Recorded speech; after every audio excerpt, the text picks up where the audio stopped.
Across Northern Ireland, we've always had a knack for making things. From the shipyards and mills that built our heritage, This is linen in its most natural form. to the engineers and innovators shaping what comes next. The plant actually runs at 3.5 tonne an hour. Our industries have left their mark on our towns and people. Very, very nice. Go on, boy. This is a story of craft and community. This is Homemade. In this episode, we'll see some amazing engineering helping the medical industry, and another company impacting the world of motorsports and film. But first tonight, we're taking to the skies.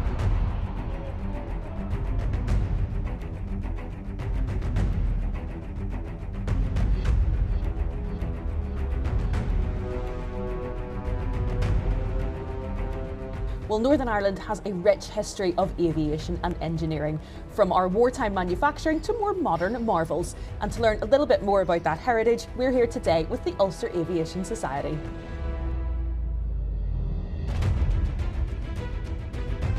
This is Ray. If there's anything to know about aircraft, he probably knows it. He's the chairman of this group and a lifelong enthusiast of all things aviation. The pioneers that came here were, of course, the Short brothers, and they built up Short brothers based in Belfast. They also went to the missile division at Castlereagh. But Northern Ireland has always had a rich aviation heritage, and especially during World War II. So for such a small country, we did an awful amount of production in aircraft and everything else. But a fantastic record for Northern Ireland. And to be able to bring that to life here to new generations must mean a lot to you guys. Yes, absolutely. When I watch people come through the door, I usually hear a gasp. Wow, the size of the aircraft. They see them flying past and they're minute in the sky. But when they come in here, they can actually see the real size. They can stand beside them. And even the smallest helicopter is actually quite big when you're standing beside it. So that's part of our reason for being here, to educate people, to let them see the heritage that was here. Behind me we have sort of 3 of Short's aircraft, and we're probably the only museum in the world that has such a collection of Short's aircraft. So really proud to have that.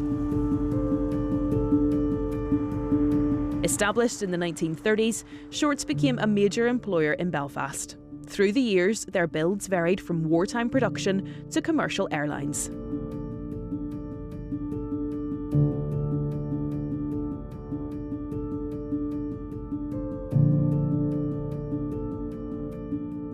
This is the Shorts 330. It was the second 330 produced. It was known as PP, the pre-production prototype. And what they did was they tested the stuff on the very first one, which was known as EP. And if it worked, then they put it into this one.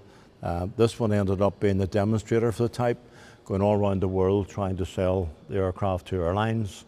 It's been as far as Australia, all through Africa, Middle East, Europe, South America, North America at least a couple of times.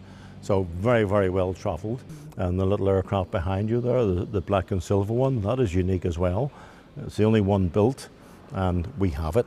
Yeah. So it's a real feather in our cap to have something that's unique. And this is the Sherpa? That's the Short Sherpa, the original Short Sherpa. Look at me, I know things about aircraft now, Ray.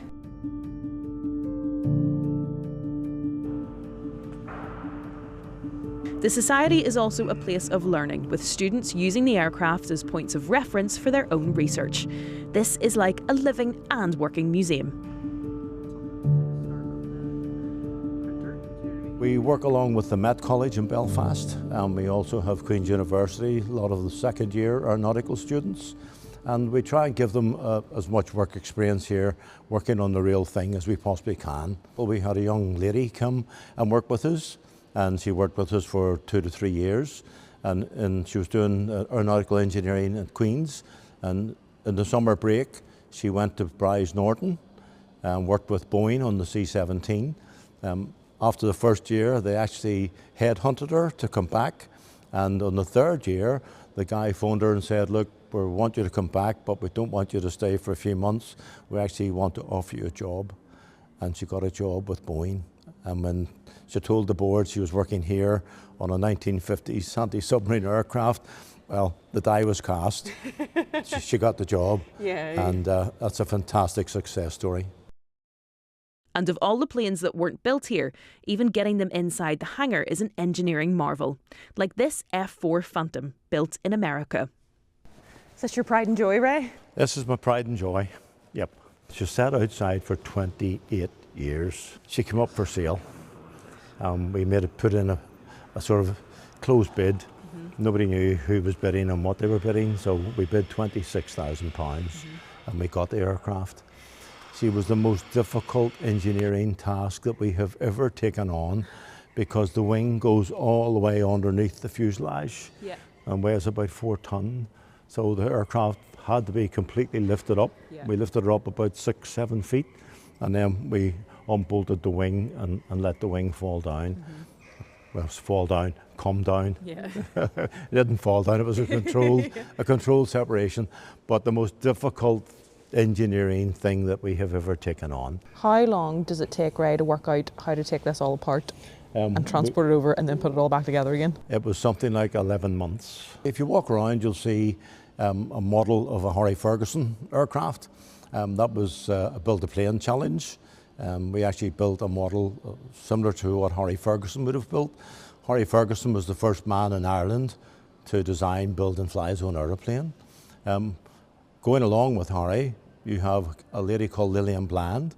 Lillian Bland was the first lady in the world to design, build and fly her own aeroplane. Northern Ireland has always punched above its weight with engineering and skill in the aerospace industry. And the legacy of it remains here in the machines and the people that helped build them.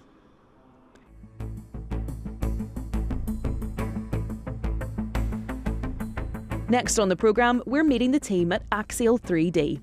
Based in Belfast, they're a medical printing company who have used new technology to help surgeons prepare for operations. Basically, they take images of a patient and turn it into these unique 3D shapes, specific to each patient. This little heart here basically has a hole in it. So it's called a septal defect, and it's this is your ventral septal defect. So it basically means that the oxygenated and deoxygenated bit of your heart is kind of flowing in the wrong way. So what lots of surgeons need to do is go in and basically patch these little holes up.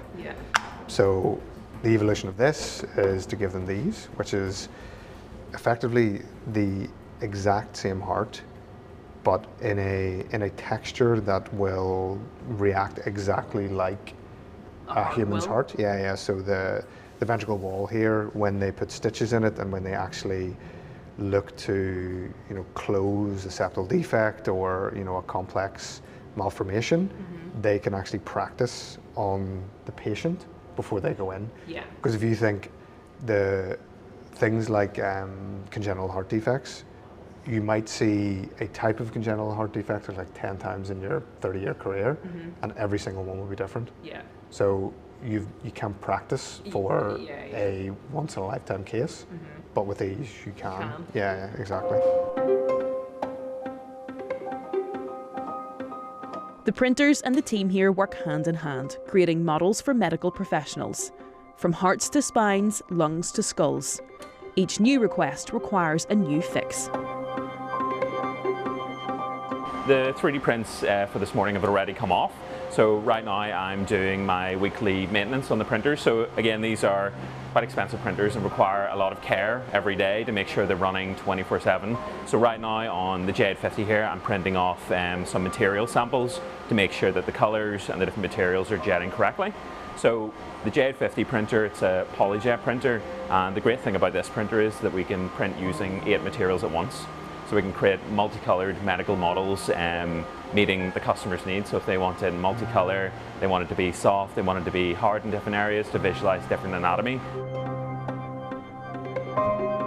More and more what we do today is actually with medical device companies globally. So What's happening in the world is, for high volume applications like hip and knee replacements or replacing things like heart valves, what the industry is starting to understand is if you can tailor those to an individualized patient, you can get a much better outcome for that patient. So what we have is we built a software really based on machine learning that takes the patient scans, turns those into 3D models, and really what we can do is help medical device companies who might make a generic knee replacement that's kind of like a shoe size, where it's a size 6, 7, or an 8, to not make it a size 6, 7, or an 8, make it an EMA specific knee where it fits you exactly, and therefore it's going to give you a much better standard of care. You obviously have a medical background, and this is a bit of a detour from sort of the traditional medical career path, but what was it that was there a moment where it sort of clicked for you that you thought, but this would actually be really good? Yeah, definitely. I was studying in the University of Glasgow's anatomy labs, and I actually got sorry,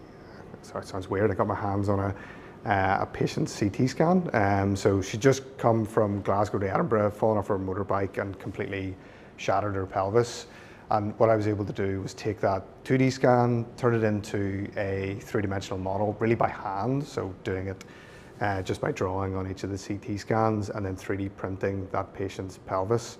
And really the light bulb moment for the company starting, and really the idea for Axial 3D came when I give that 3D model to the surgeon, which was in the Glasgow Western Infirmary.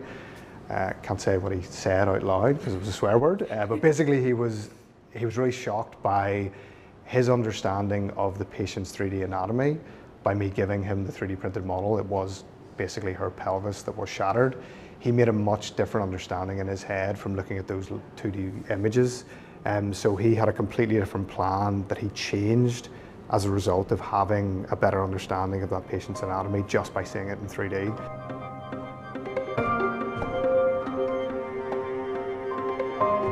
Dan's initial idea has led to this company working with hospitals and medical professionals as they aim to cater to every patient's needs. We basically we work very closely with Southampton University Hospital, and they take all of the really, really complex cases around the UK. Yeah. So it was basically an inoperable case, and we 3D printed Pippa's heart, and then they figured out a way to patch her heart up. That's because they can practice and they can physically see. Yeah. Because if you think about it, like CTs and MRI scans are like lots of 2D images, and you're looking at this little tiny, it's like the size of a walnut, but it's really complex in terms of its shape. So, there's loads and loads of these types of cases that we'll do every day.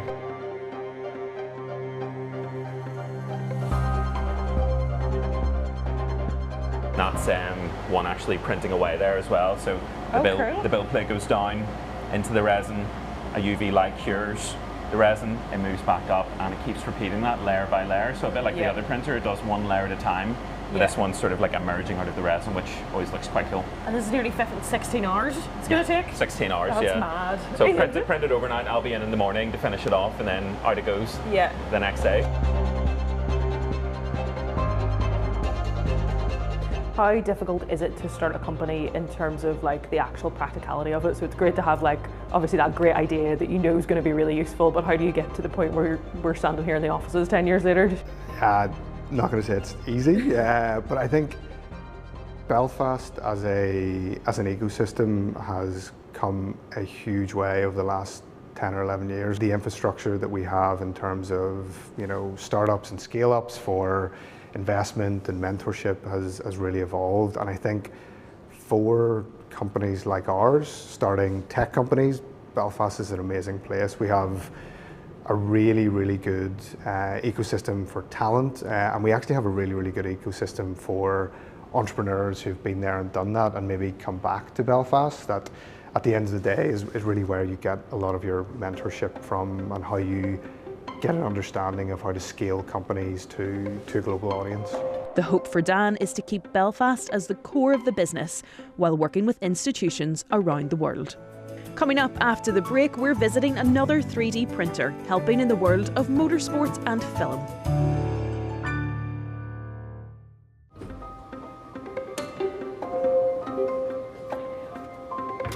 If you've never heard of their work before, you've probably seen it.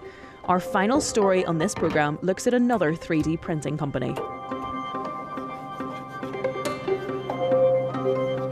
And from East Belfast, their work has travelled around the world, seen by millions.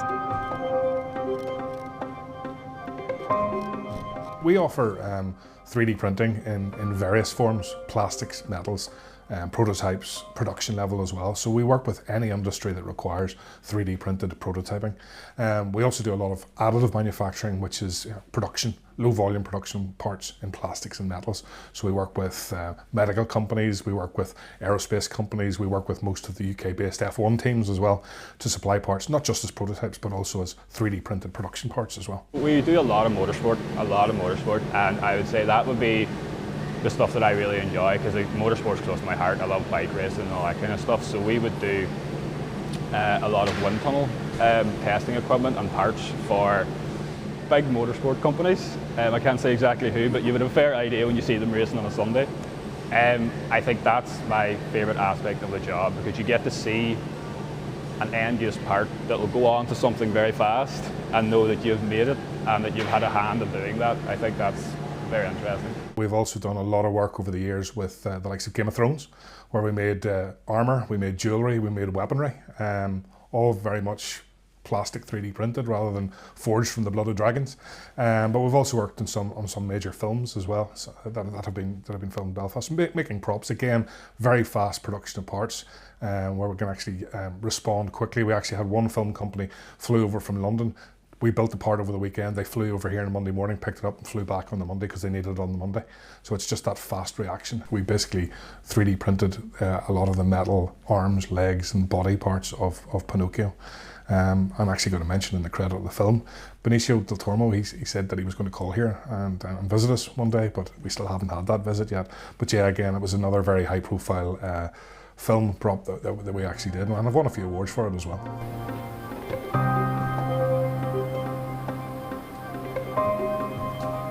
So how does the team here actually make things? Well, it's printing with a number of different methods, printing anything from metal to plastic. Peter, who's worked here for nearly 15 years, is working at the vacuum casting machine.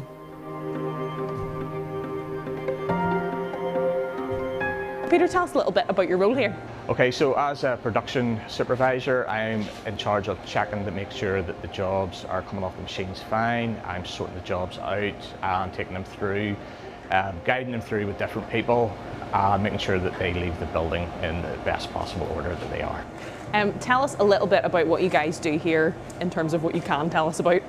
What we do is we 3D print using numerous different technologies, resin, SLS, and metal printing.